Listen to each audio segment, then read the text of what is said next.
Hi everyone, my name is Zayna Javed, and this summer I had the pleasure of working in the Aston Jones lab under the instruction of Dr. Amy Kohtz.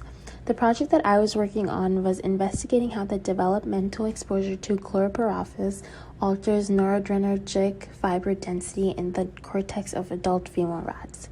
Organophosphates such as Chlorpyrifos or CPF are used in products like insecticides and have reported harmful effects on the human nervous system. CPF blocks acetylcholinesterase, an enzyme that breaks down acetylcholine, leading to dangerous neurological effects.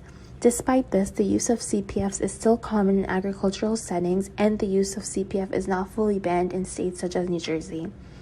It is known that CPF can lead to disruptions in monoamine signaling and potentially impact norepinephrine signaling and therefore influence numerous behaviors like psychiatric conditions including addiction, anxiety, cognition, and depressive-like symptoms. Prior research in our lab has shown that developmental exposure to CPF includes extensive behavioral abnormalities in adulthood, particularly in female rats. As such, herein we investigated the neurohistological correlates of CPF exposure that we hypothesize influence the behavioral effects observed in adulthood. In particular, we analyzed norepinephrine fiber density in the cortex of female rats and showed that noradrenergic fibers are substantially impacted by developmental exposure to CPF.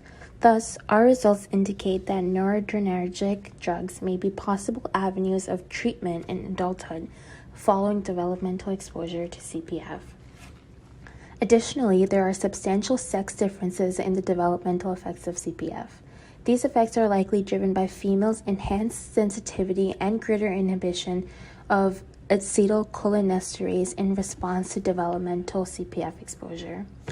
In order to carry out this experiment, exposure to CPF was administered orally to pregnant dams via safflower oil on vanilla wafers with a concentration of 6 milligrams per kilograms per milliliter. The offspring received catheter surgeries and went through cocaine self-administration, followed by euthanasia after extinction day 2.